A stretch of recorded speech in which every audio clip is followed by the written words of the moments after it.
I'd like to welcome Anna Hill Moses. She's a fourth year at the University of Tennessee and the District 4 trustee. Prior to dental school, she taught high school chemistry and biology with Teach for America in San Antonio, Texas. Welcome, Anna. Thank you. So volunteerism is one of the fundamentals of organized dentistry and a crucial component of many ASDA chapters. Launched in the summer of 2017, ASDA's National Outreach Initiative promotes community outreach and raises awareness about special considerations in caring for underserved populations. The focus this year has been on veterans, geriatrics, and displaced populations, which includes the homeless, refugees, migrant workers, and natural disaster survivors. ASDA's Week of Service is currently running through January 26th and highlights the community service efforts of all of our chapters. A special thanks is extended to Colgate for their exclusive sponsorship of the National Outreach Initiative. This backing includes funding for the Dentistry and Community Grant and free oral health care supplies for chapters. I'd like to introduce Becky Horst, an academic manager for Colgate, to speak more about their support with the National Outreach Initiative. Good evening. I'm one of the 7 academic managers from Colgate Oral Pharmaceuticals for U.S. dental schools. We are proud to participate and be the sponsor for Dr. Dalen in this webinar for ASDA. It is Colgate's pleasure to be the exclusive sponsor for the National Outreach Initiative, and we couldn't think of a better representative as a dentist advocating outreach than Dr. Dalen. I look forward to learning more about his journey in outreach. I now would like to introduce today's speaker. Dr. Jeffrey Dalen is a St. Louis native and has been in private practice there for the past 38 years. He is a 1980 graduate of Indiana University School of Dentistry. He was a formal clinical instructor in the Department of Operative Dentistry at Washington University School of Dental Medicine. Dr. Dalen has earned fellowships from the American College of Dentists, the Academy of General Dentistry, the International College of Dentists, and the Academy of Dentistry International. He also earned a geriatric oral health fellow from the University of Missouri Kansas City School of Dentistry. Welcome, Dr. Dalen.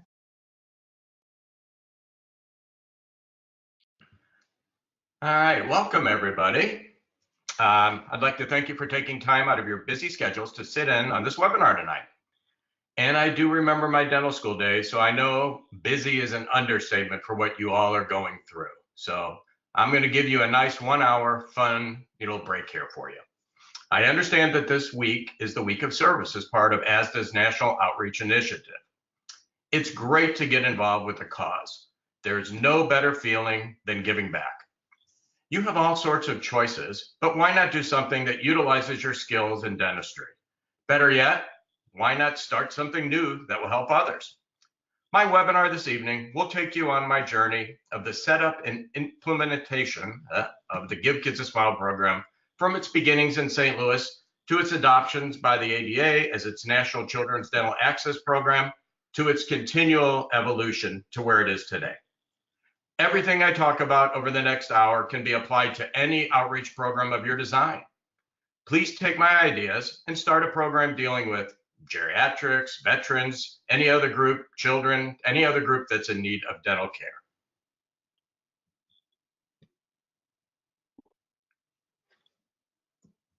All right, just trying to move the slide here.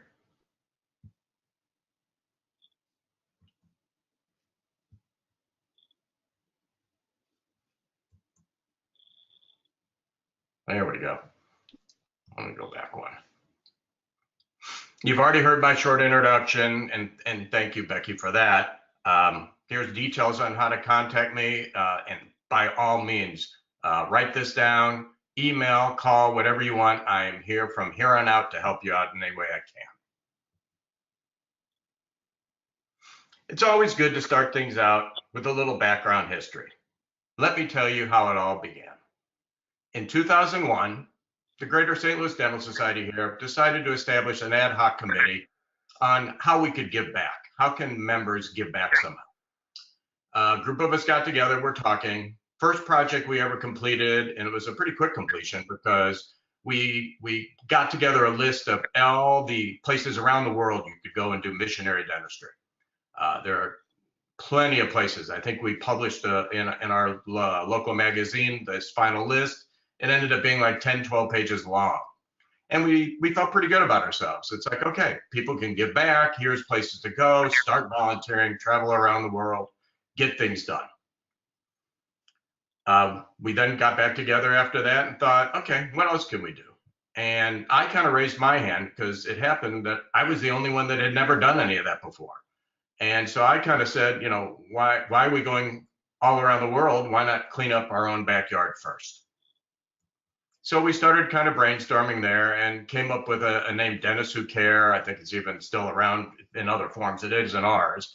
But that's how we started out. We were going to do pro bono dental work, and we were going to adopt families. So we would we had an 800 number all set up. Somebody was going to man the phones. I could call up and say, hey, can I have two families this month? And they would send me 2 families. And I would then do all their dentistry, anything anybody in the family would need. We thought this is good. It sounded like it was going to be a great idea.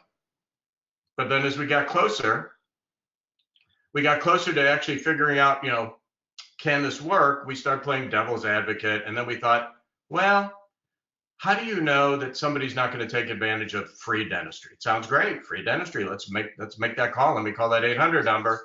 And we thought, well, are we going to have to require tax returns? How are we going to know that these people really have this economic need? And we kind of put it on hold. We kind of thought, this isn't maybe going to work. And we broke for the summer. During that summer, I actually worked a back to school store. So it was a non-dental program. It was a program where children went shopping. They ended up needing pants, shoes, book bags, toiletries. I mean, they even needed underwear, winter coats. And it was set up in a way that each child got a personal shopper and went off into the room to go shopping. And the parents and siblings got to go into this other room so that child could have, personal care and not the parents interfering, get this, get this, get this.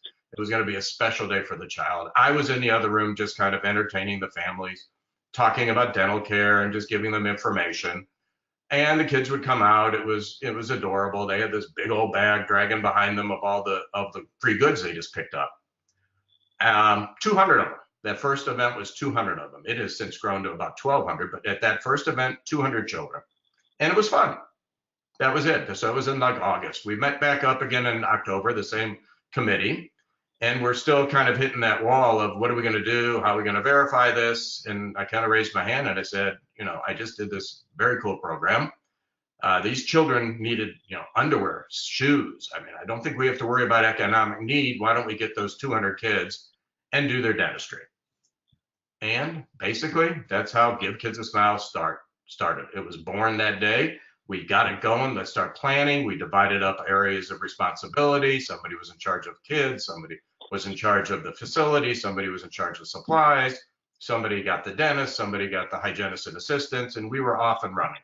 And this is October. Had our date planned, 3rd week in February. The following February is 2002. So we're talking fall 2001. We're moving along. We're doing great. Everything's going the way we want. We're happy. Plans are going. Everything's working beautifully, smoothly. Problems arose. We found the place to have the committee. Like I said, we had everybody working. Everybody went to work. We had a big problem.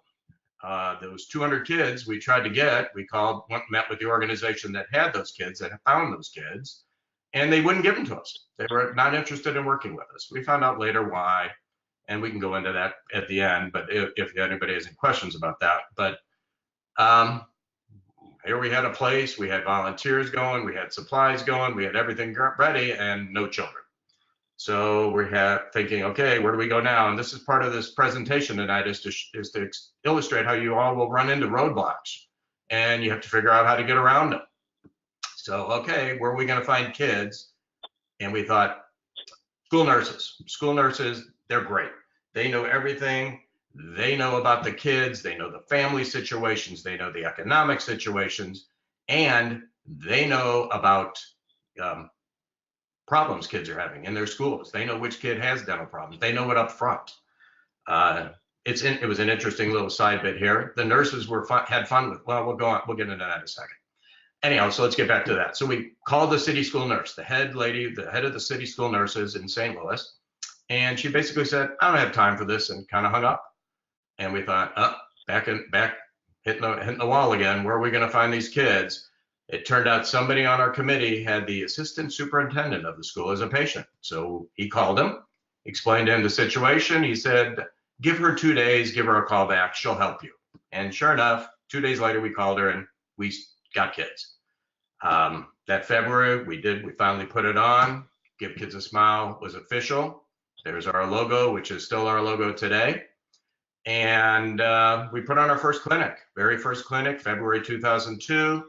We saw 350 kids in 2 days and did full service dentistry. Full service dentistry on these kids means every child came in, got digital radiographs, oral hygiene instruction, a cleaning. They needed restorative work. We did restorative work. They needed more than that, meaning oral surgery, endodontics. They got it all.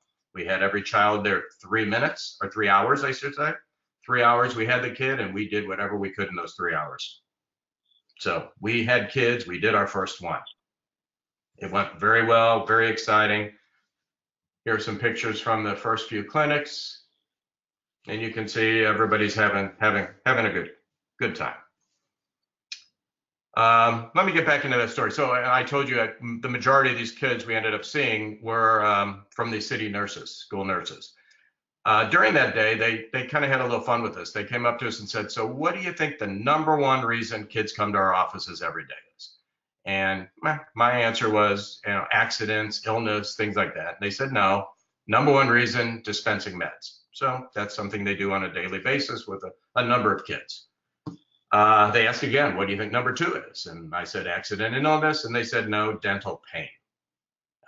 Quite eye-opening that the #2 reason that children come to those nurses' offices because they're in pain.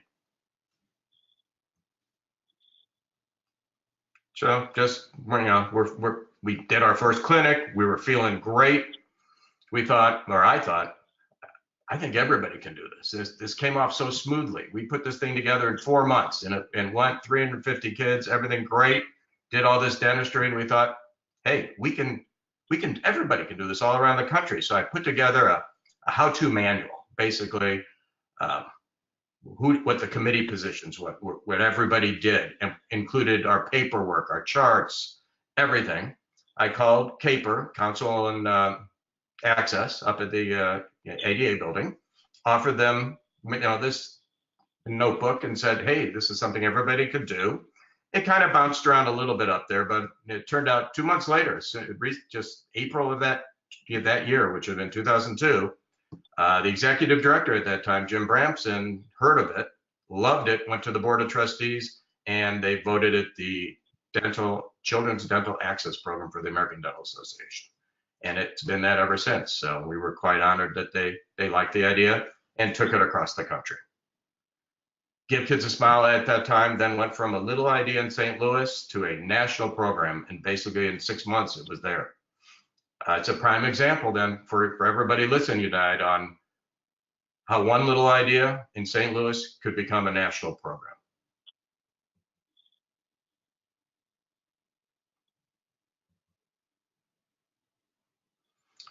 Our first clinic, like I said, we had it, and it turned out, just to give you a little background, the first clinic was in a building. It was kind of condemned. It was getting torn down like the following month. And the dentist that was in there was basically one of the last people in the building. So he was happy to let us use it because we weren't going to destroy anything at that point. We only had 15 chairs that first time. And we had to bring in portable chairs, and we used what he had, and we got it up and running and got 15 chairs, but we knew that wasn't going to work. And #1, the building went down the next month. We then moved it to our Forest Park Community College. Our little community college in town has a dental hygiene program, and we ran it there for 3 clinics in a row, and we had 30 chairs. Part of what we have set up, though, is an entertainment area for the kids when they're done. If you're bringing a busload of kids, some of those kids might be done very quickly, and you want to entertain them while the rest of their classmates are getting worked on. And it was very difficult to have one there. We actually had to have it outside the building under a huge tent that we had to have set up and torn down and things like that. So we found a new facility for the last number of clinics, you can see, called St. Louis University Center for Advanced Dental Education. St. Louis University used to have a dental school, closed back, I believe, in the 60s, but they've always kept an orthodontic graduate school. So anybody out there listening who's interested in orthodontics, we have the biggest one in the world right here in St. Louis, like 20 kids in a class. So they had a beautiful new building at the time, 60 chairs we could get up and running at one time in that building. And we thought this is the perfect place. And since then, we've been there ever since. We do 2 clinics a year. We do one in February. We do 2 days always. We do a Friday and a Saturday. The Friday we do basically is good for schools. They can bring them, they're dependable. They'll get a bus, bring us a busload, 20 kids, 40 kids, and that works out real well. Saturday we like to have it as well because we want to be there for working parents that want to have the opportunity. So we've been at St. Louis U ever since, and like I said, 60 chairs. We've done anywhere from 350 to 600 kids in those 2 days. We find though that the sweet spot is more 350 to 400 kids because we feel we can get more work done. If we try to do too many children, they end up waiting in lines a lot and may not get as much work done. So we like to do everything. Like I described a little bit earlier, this building is set up beautifully. They walk in the door, sign in, down to triage. Triage, everybody gets digital radiographs. So we take radiographs on every child. And we don't do too much mirror and explorer exams in there because you end up getting a lot of debate when it gets over to restorative. So we basically do some routing in there. So we'll route them. They say they're just going to hygiene, they're going to restorative, they're going to endo, and things like that. And then once they're out in the main clinic, because they leave triage, go to hygiene. Right before they go into hygiene, they get their oral hygiene instruction, into hygiene area, get cleaned up real well. If they're in great shape, we've got a little pod that they just do pit and fissure sealants. If they need restorative work, they move over to the other half of the big room and they get restorative dentistry. And then if they need, endodontics or oral surgery, and believe me, with a lot of the mouths we're seeing, they end up needing a lot of oral surgery. We take care of that as well. If you're wondering what it looks like now, that is the view from above, we call this one. This is the main clinic where they have 44 chairs. So this is the majority of where everybody is. To the left will be the hygienist, the hygiene area where they're working. To the right will be the restorative docs. So they move, like I said, straight through that room, and we kind of do what we can do, and we get as much dentistry as we can done in that time period. Here's our statistics, basically. We've done 34 clinics to date. We've done 16,000, you can read it, I don't need to read it to you. Children's got dental care, over $9.5 million worth of dental care has been delivered. So we feel like we've made a difference here in St. Louis. Our clinic's coming up in just a few weeks. Our February clinic is coming up. And we do a back to school clinic as well in October. And we'll talk more about that a little bit when we talk about what some of the programs that have grown nationally.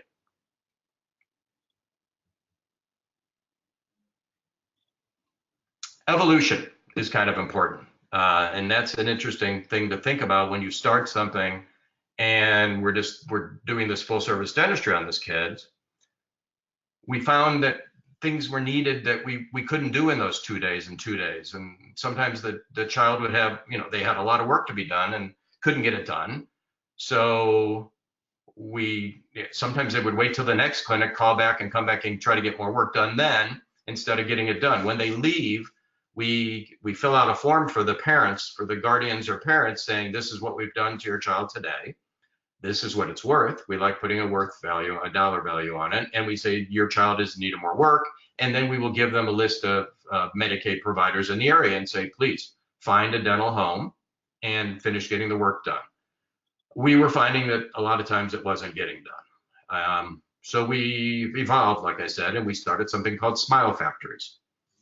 Smile Factories, I think this drawing will show you a bunch of our evolution, I guess you could say. So you could say the clinic is the yellow circle in the middle. Smile Factories, which is the purple one to the right, that started as a way to complete treatment. So if that child needed some treatment, we didn't want them to have to wait till February to November. We would find dentists that would volunteer to do it in their offices. Some dentists, when you're trying to get the volunteers, and we'll do a lot of talking about volunteers coming up, some dentists don't feel comfortable working down at this new surrounding, new equipment. They just don't like working there. They feel more comfortable in their office. And so they don't volunteer. So we just kind of say, fine, if you don't want to come with us, how about if we send them to you to finish the work? And that does happen a lot. Some of the pediatric specialists in town, they don't necessarily like working under our conditions. They do it a totally different way. And so the more difficult cases will be referred to them as well. And we call all those offices smile factories.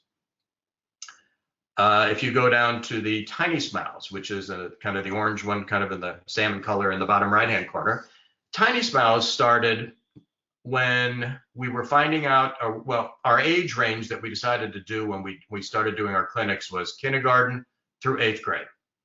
We felt that if you go too early, under age 5 or 6, the surroundings is a little too much. You saw that picture from above.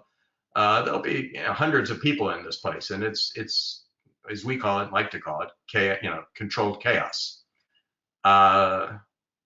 It's a little too much for a 3 or 4-year-old. So we thought, okay, kindergarten, 8th grade, that's a good range. We were finding that by the time we see them in kindergarten, we are way too late. So Tiny Smiles was born because of that. Tiny Smiles is a really interesting program. It's more not necessarily we're going to do treatment at the day of the clinic. We're more working on the parents, so to speak. So parents are required to bring the young kids, and we do a knee-to-knee examination where the parent is holding the child back bend into my lap. I can point out things in the child's mouth. We can talk about how to care for the child's teeth as well as their own teeth, the parents. So it's a real good preventive educational program. And if we're looking and seeing work needs to be done, we're going to get them into a pediatric specialist because of the young age. We'll see as young as 18 months up to 4 years old in that part of our clinic. And it does take place during our 2-day clinic program. It is now becoming a concentration of the national program, and I'll get to that in a little bit. If you look at other arms on our little chart here, we do a lot of educational events now in the summer. We work with some of the different areas around town. The St. Louis Cardinals have something called Cardinal Care, and we do a health fair for them. That's 1,500 kids. We still go back to that back to school store, and they're up to about 1,200 kids. So we are doing a lot of educating the adults, the kids. So education has become a pretty good part of what we do in the summers. We do like to utilize pre-dental students for that, as well as the dental students for going out with the educational program, because that's things they can do more than delivering the treatment and as far as our clinics go. We like to make it so everybody can take part. Everybody can contribute with whatever they can do the best.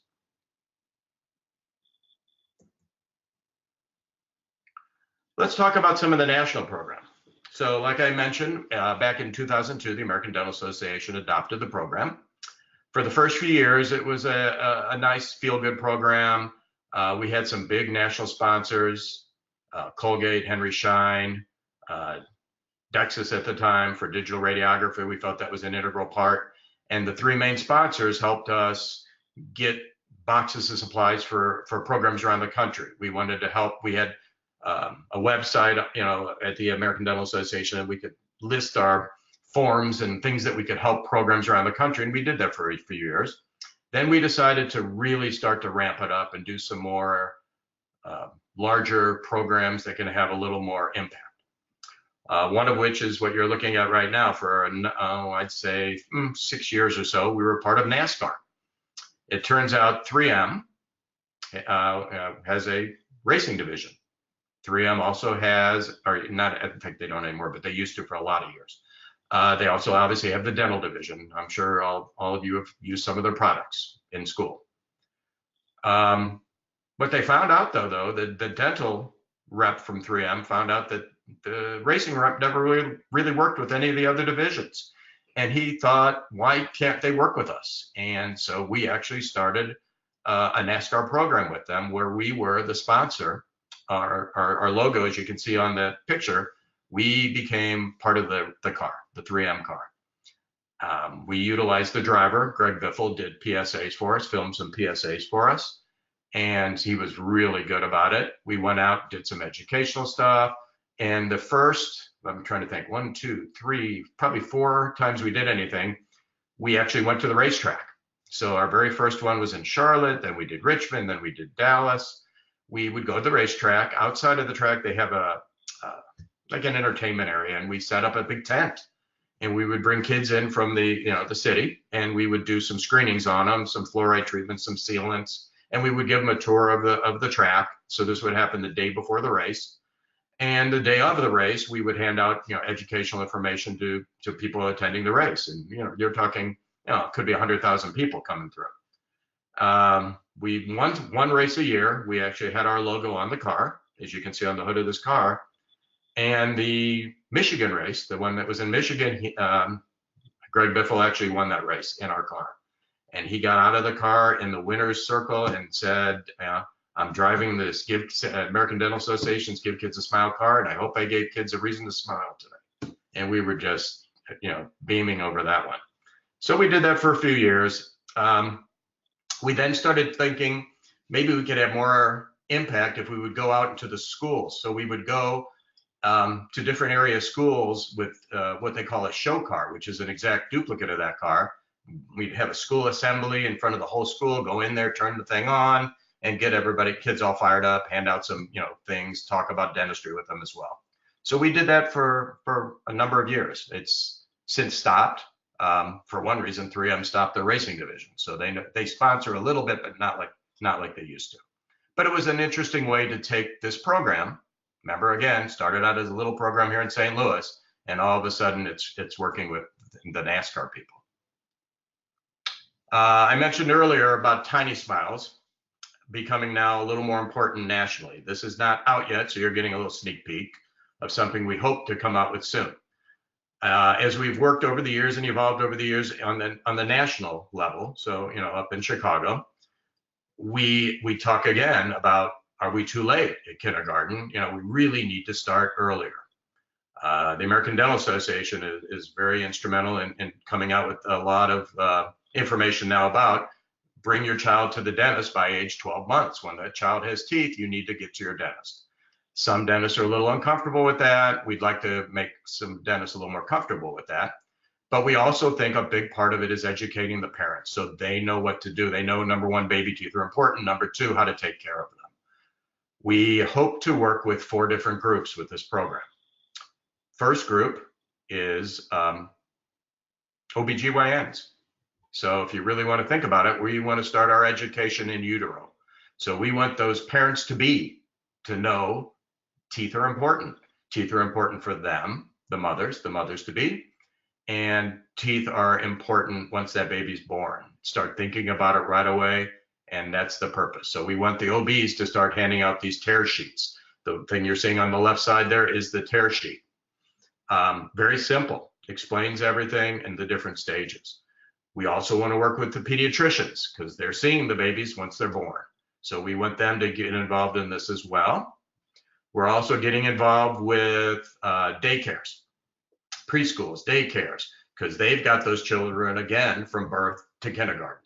So we feel they are important as well. So this information can be given out at every level here. The fourth group we're going to end up working with will be the dentists, the general dentists who might be a little nervous about seeing an 18-month-old and what to do and things like that. We understand that, and that's what pediatric dentists are for. Any of you who are on here, hopefully you're thinking maybe about doing that. That'll work out fine, but we want them not to be nervous about at least doing a little knee-to-knee exam, just talking to parents, explaining to parents if that child needs work at 18 months, I'm sure they're going to be utilizing their pediatric dentist in their area. So that's some of the exciting things that might be in the offing. Again, something that started, it was an offspring of what we started 17, 18 years ago now. I guess 18, we're in our 18th year now. So that's something that started 18 years ago, and now we're trying to come up with something new, something with greater impact. This could hit millions of people, and that would be something wonderful to do.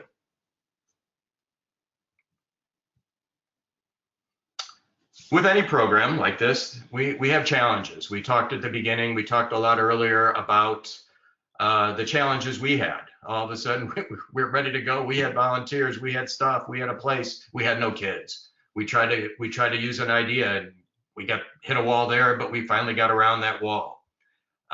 These are probably the biggest three things that are the most challenging. Where to find kids, where to find funds, where to find volunteers. Kids, we just get from all different sources. We've been around 17 years now. It's our 18th year. Obviously, we are known here in St. Louis now, so it's not as difficult. We still deal a lot with schools. We deal with area foundations, charities, things like that. And we just constantly stay on top of it and try to get kids each time. We try to get new kids each time. We don't want to become their dental home as much as we want to be there as that safety net. We don't want another a death of a child like happened in Maryland probably 8-10 years ago. A child died from a dental infection being untreated. So kids are important, and it is a challenge sometimes. We can talk about specifics with questions and stuff toward the end. Funds, that's hard too. Obviously, in order to get supplies and things, you need to purchase some things. You try to get a lot of donations. Companies are very good about helping out. Now, if you really, really, really want to get funds, we became a nonprofit here in St. Louis. We put on our first, probably 3 or 4 of them. And we're thinking, we were all full-time practitioners. I'm still a full-time practitioner. How could we run our practices and run a clinic of this magnitude? And we thought, we're going to burn out, so we better have a central office and maybe an executive director. The local dental society didn't even want to take it on as far as being their program, because they knew it was the amount of work that was involved. In order to do that, we had to become a nonprofit, and then we could get donations from foundations and enough to hire an executive director and an assistant director and things like that. We won't get into specifics. That gets a little more complex. We need a lot more time than that to talk about stuff like that. Volunteers is something that you all will find a problem sometimes. Here, I mean, we're on our 35th clinic. People are, they've done it. They feel like I've done it enough already, but we still try to get them to do it. And here's where I kind of came up with my little top 10 ways to get volunteers. Very, very important thing to do. Number 1, ask. Simple. You got to ask them. They aren't going to volunteer if you're not asking. Sometimes you have to get on the phone and call. This was one of our I guess it says our very first clinic flyer. So we sent out at that time probably a mailing. It was internet, so this probably went out as an attachment. So you can see everything we've done here. We need specialists. We need everybody. Come on in. We'll do 2 4-hour shifts. Anything that works, and volunteer, call this number, and that's what we did. The flyers changed over the years. You can see a later flyer. We had our logo on. We had pictures. We put some pictures. We thought pictures would entice people to want to pitch in and help as well. But you just have to hit them up with publicity. Email blasts, obviously, they're the quickest way to reach people. It's the lowest cost way to reach people. You just need to get yourself a database where you keep track of everybody's emails. We utilize the Dental Society for that, and we have our own, obviously. Number 2, after asking, is begging. Begging happens every time, every clinic, in order to get enough volunteers. A couple of people on our board are real good about doing that. They know how to do it very, very well, and they'll pick up the phone, and they have a knack for doing it. They know how to do it. You call everybody you know. You call the specialists, you call the general people, you call anybody and everybody. Number 3, you've already asked, you've already begged. How about some guilt? Little guilt can go a long way. And one year we really went all out, and I think I was getting a little burnt out of begging, so I decided to really lay it on the line. And this letter basically went out to everybody, and it was like saying, "Come on, we're asking for 1 day a year. Can't you give us 1 day a year?" Well, that year we had an overabundance of volunteers, but I got a little criticism on that too. Maybe a little bit too strong, and kind of soften it up. Number 4, offer some CE credit. We put on a little CE thing at the beginning to give them a couple hours of CE credit. That's a good way to entice them. PR possibilities, that's when we bring, we get articles placed before and after. If they're there, they might make a picture, maybe a reporter might do an article on them, and that does entice people to come by and work and volunteer. We do utilize a local public relations firm to help us with that. The media people are very nice. They're very helpful. They love to help out and put on some publicity before we put it on to get families to call. Next week, I believe our executive director is going on one TV station, one radio station. She's already done another one, and it's nice. So that entices people to volunteer if they think they're able to get publicity for themselves. So a lot of people will use it in their own offices. They'll put things on their website. We volunteered at the Give Kids a Smile program. Theme the clinics. We decided we always had that entertainment area we talked about for the kids. We wanted to make it fun for the volunteers as well. So what do? We theme it. Every clinic, like I said, we have mascots, jugglers, face painters, you name it. The kids are having a blast, and we want the volunteers to have a blast too. So we've themed our clinics. These are some of the earlier ones we've done. So you see, we went Mardi Gras one time. Halloween's always a good one in the fall. We do have raffle prizes we give out to volunteers, and they could be as simple as just little gift cards. And here's the more recent one. No, I did. I actually grabbed one of the shirts. I wasn't sure if I had that in there or not to show you. Lately, we've been doing more fun ones. I think that one's on there. So we've been doing more fun ones. There's May the Floss Be With You. There's Don't Let Go of Your Awesome Smiles. Give your kids an incredible smile. And that's Fredbird. That's our St. Louis Cardinals mascot, who ended up coming that one as well. We invited Fredbird to come, and there it is, hit a home run with good dental health. So this makes it a lot more fun for everybody. The volunteers are actually looking forward to seeing what the next one will be. So they will come for the shirts. Appeal to staff members, that's a good one. Kind of go past the dentist. The staff members want to do it more than the dentist does. You get them signing up, and then you say, bring your doc with. You can do a sign-up contest, which means you could have a couple study clubs in town having a contest to see who can get the most people to sign up. New dentist groups you can get, alumni, dental school alumni. It's just an easy way to do it. Make it a little contest between the groups. New dentists, I'm talking to dental students here. This is important. I tell all the new dentists it's a great place to come to network. You want to come and meet the dentist, you're going to work shoulder to shoulder with 40 or 50 each day. We'll have 80 or so dentists in 2 days. This is a way to get to really know somebody and then possibly get to work with them. So it's a good way to maybe get a job lead for when you're out. Work with area education programs. That means we're working with the hygiene program, that Forest Park one that we had our clinic at. It is now part of their curriculum. So, first semester, they have 2 years, year 1, year 2. They know that they work 4 clinics with us. And they actually are taught to do certain things to different clinics. We work with the assisting programs in town as well. We work with the residents that are at St. Louis U. They're doing ortho, obviously. That doesn't, you're not going to be able to do much, although we do tell some of the kids, come back here. This is a place to get braces. Some kids come over from UMKC, from Kansas City. They'll drive across the state to work with us. AT still opened up a school. SIU has their own, so they don't generally come around too much. A few of them will come up to do tiny smiles with us because it's so interesting and different. So there we go. There's my top 10. Ask, beg, guilt. Offer CE, PR, theme the clinics, appeal to staff members, sign up contests, young dentists, and networking and educational programs. So these are ways to consider when you do this. All right, we're into the home stretch here. Get your questions ready, everybody. So we're talking, smiles at the end of the day. You look at these smiles and you know that it's worth it. We do these 2 days and you're exhausted, but you feel really, really, really good. You are making a difference in these kids' lives, and they have dentistry they've never had access to before. It's amazing the stories we hear, the shape their mouths are in. I mean, they'll tell you, you give them a toothbrush, they all get the oral hygiene bag and they'll have a toothbrush and they're so excited. It might be the first brush they've ever owned. It might be, they've been sharing the one toothbrush in the entire house with everybody in the family. So it's amazing. I mean, we get an education.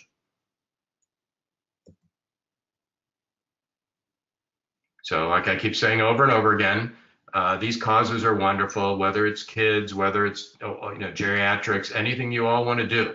The whole idea of this week This whole idea of this webinar tonight is that you have the opportunity to give back. We're giving back with skills that we have. This is something that only we can do. We're dentists, hygienists, assistants. Nobody else can do what we do, plain and simple. So we do make a difference in the lives of those kids, but we also make a difference in the lives of all of our volunteers. The rewards you gain cannot be put into words. It works. Give Kids a Smile. It's something that's very special. I hope all of you who are on and who are watching this later on tape are putting on programs at your schools. We love the dental school programs. We have national kickoffs every year, the first Friday of February. And the last number of years, we've been doing these national kickoffs at dental schools. I will be at UNC, North Carolina, in 2 weeks, a week and a half, I guess now, for the national kickoff. Last year we did Ohio State, we did Nova, we've done AT Still out in Phoenix. So dental schools are very important. We love the programs. We'd like to work more with the programs. In fact, we do have something at our fall clinic. This is another thing the National has done, called the Leadership Development Institute, the Give Kids a Smile Leadership Development Institute here in St. Louis. We bring here 10 volunteers from around the country, and many times 1 or 2 of them are from dental schools, and they come in on a Wednesday, and Thursday all day we meet, we talk about their programs, we talk about ways to help out their programs, improve them, try to, everybody's working together, everybody has ideas, we share these ideas. Thursday night, you help set up our fall clinic. Friday and Saturday, you're working our fall clinic with us. And you take all these ideas back home to your programs, around the country. So we've been doing this now 7 or 8 years now. And we have alumni meetings now in the summer up in Chicago, where people come back together, all the people who have come to the Institute. So again, we're working on we're raising everybody's institutes and everybody's programs around the country, trying to make it better and better. So that is something to think about too. If you get involved, you want to come to St. Louis, we have it opens up, the ADA has openings where they open up for applications. And you fill out some applications, we narrow it down to 10, and everything is paid for. You come here all paid for, 100% paid for. Yeah, it's time now to open up questions. So I want to open up things for questions for everybody. Give Kids a Smile programs can come in all shapes and sizes. It can be just a single dental office, just a dentist just giving it away for, calling a school and saying, bring over your kindergarten class and I will take care of them. It can be a community program like ours. So that's the extremes that we see. A single office, 60 or 80 dentists. It can be just education. Just education is enough to start with, and maybe add on cleanings, maybe then add on restorative. It can grow over the years. It's 2019. What we'd always like to say is kids should not be in pain. They should be able to eat comfortably, pay attention in school, not be ashamed of the way their teeth look, sleep comfortably at night without any dental pain. And we as dental professionals have the skills to take care of this and correct this situation. So I'd like to open it up for questions now. So I'll turn this back over, and here we go. Thank you so much, Dr. Dalen. We do have a few questions here, and remember, you can always ask your questions in the question box at any time right now. First question, can you tell us about some great stories you have run across over the years with your program? Sure. Let me think. One of my favorites, actually my all-time favorite is this one. We got a letter after a clinic from a guidance counselor of a middle school who said that they had a child, it was a girl, middle school girl, always in trouble at school, got in fights all the time, didn't do well in class, came to school disheveled looking, just didn't take care of herself. And she came to one of our clinics and she ended up getting some major stuff done. I believe an extraction and maybe a root canal and then some restorative stuff. Had a lot of work done. Got back to school literally on that Monday and was a different child. Paid attention in class, was doing well, no longer got in fights. She was in pain and nobody was answering it. Nobody was fixing it. And we took care of it and it changed her. And stories like that, and we get all sorts of stories along those lines, which are wonderful. I'm trying to think of another one. Another good one, a child or whatever, not anymore. Now she's a teenager. This came to us as a younger child, probably 8 or 10, came to a number of the clinics, had her teeth taken care of from us. She's now about 16, and now her mother says it's time to pay back.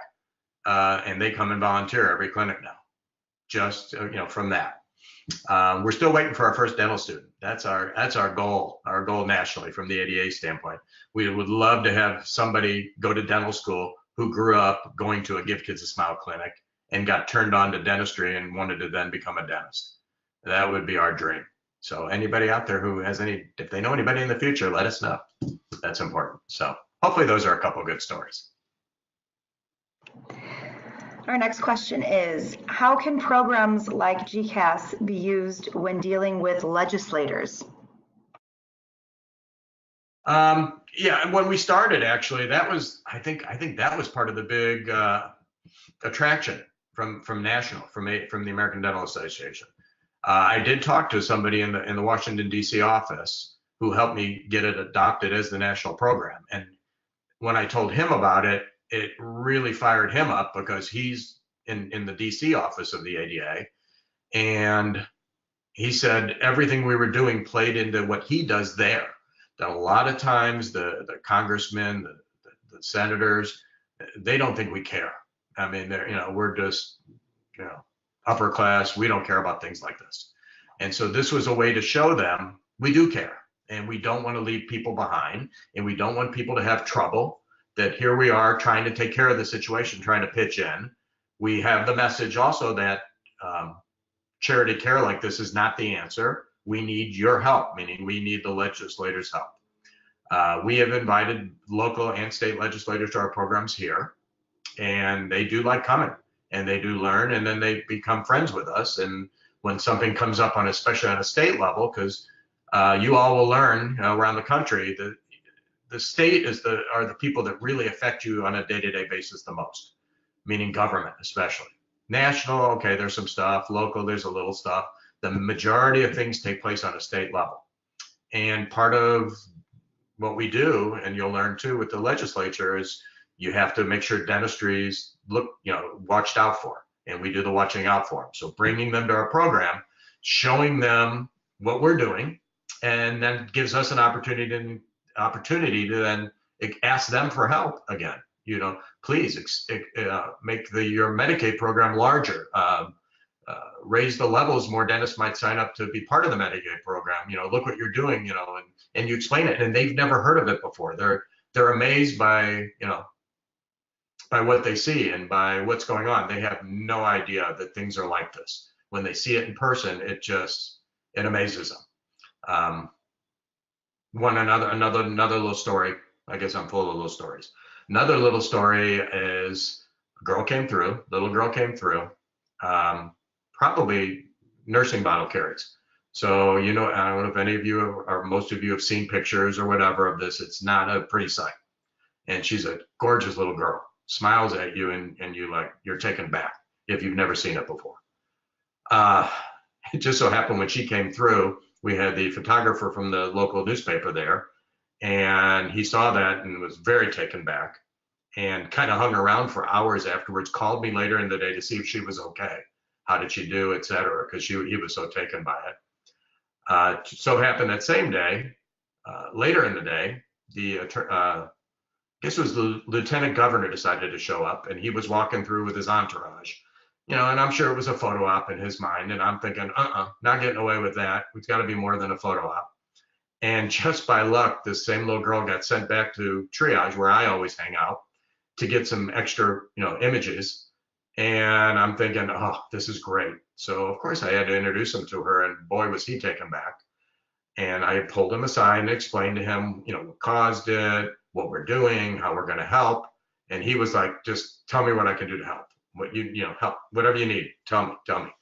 And of course I asked for funding, and he said, of course, anything but funding. But it opened up a dialogue. It established a friend at that level, which was very nice.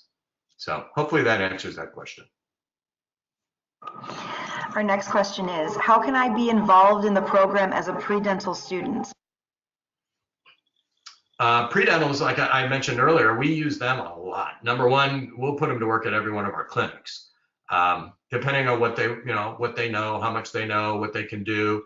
They can do anything from oral hygiene instruction if they know how to do that. They can assist if they've ever done any assisting. We usually want more experienced assistants, but some pre-dentals have done dental assisting, so they could do that.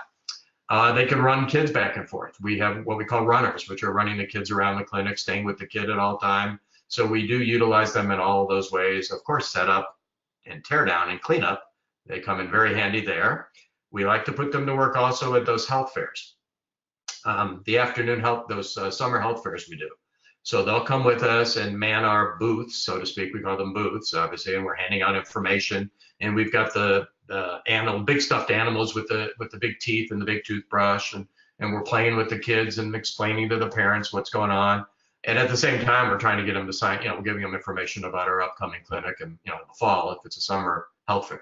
So pre-dents, you have all sorts of opportunities to take part, and you are very useful and appreciated. Dr. Dalen, we have somebody that asked about your story about the little girl. What was the little girl's, the issue that she had, if you're able to share? Well, she ended up, obviously she had a lot of decay and some very bad teeth. Why I remember, I don't remember the exact details. I mean, it was a while ago, but she ended up having an extraction that day and a root canal done that day. So it was pretty severe, caries, and had to have a lot of extensive work done. So she was literally in pain, and nobody was doing anything about it until that day. We got her out of her pain, and that changed her. All right, we have one more question. Is it necessary to become a nonprofit organization? Yeah, I talked about that earlier. If you want to really, really, take it to the next level, so to speak, okay, to put on a small program, no. I mean, it's going to take some work. We weren't for the first number of years, for the first probably 3 or 4 years. Everybody had their own job. Like I said, my job was the kids. So I had my office phone number. I have like 3 or 4 ring through lines. I put on an extra phone line that was 993 GKAS. And so when that phone rang, we knew it was a Give Kids a Smile family calling. Somebody else was in charge of just getting the dentist lined up. Somebody else was in charge of just getting the hygienist and assistants lined up. And somebody else was in charge of supplies. And somebody else was in charge of the facility. And somebody else was in charge of the non-dental volunteers. So we were not a nonprofit then, and we were able to put on, like I said, 4 or 5 clinics. The problem was, like I said, also, we were just burning out, and we just knew we weren't going to be able to sustain it. It had become such a big project that we couldn't, we wanted to give it to the local dental society to take over, and they were afraid of it. So that's when we said, why don't we become a nonprofit? We actually at first didn't even think about becoming a nonprofit. We were actually trying to get some funds from different people just to buy more supplies. And I looked up in St. Louis online, I could find a list of all the nonprofits in town, foundations in town, and you read what they're into. Okay, some are into geriatrics, some are into children's issues, some are into education, some are into this. I found all the ones that had to do with children's health, medical or dental, just children's health. And I invited them all to a clinic just to see. One showed up, literally one, and it was called the Daughters of Charity Healthcare Foundation. I'll never forget them. The guy shows up and he goes, he came up to me at the end. He goes, I'd like to talk to you. And he came to my office afterwards and he goes, it's wonderful what you're doing. Who else is doing this in town? And I said, nobody. And he goes, no, seriously, who else is doing this? And I said, no, really, nobody. This is it. And he goes, well, that's good. I mean, you fit into our cause. He goes, are you a 501c3? And I said, no. He goes, then I can't give you anything. You have to become a 501c3, and I'd be happy to help you. So that's what kind of really pushed us to go ahead and do it. And we got a very large grant from them, actually, once we did that. And that was enough to hire our staff and then take the load off of us. So then we could do 2 two-day clinics a year, all the health fairs in the summer. And there's still now, big part of her job is writing for grants so we could have the money to put on these programs. You can only get, and when you're putting on a program with 400 kids, you can only get so much donated from the different companies. And the companies, we love them, the Colgates and everybody, but this is national, so they can only spread it around so thin. We keep dipping into that well, so to speak. So you really need some outside help. So when you get to the size that you're really to that level, that's when you have to start looking into that. And again, you need help setting that up. It's nothing you can do on your own. You need an attorney. We ended up getting that pro bono, and we were off and running, and it's been wonderful ever since. Wonderful. Well, thank you so much.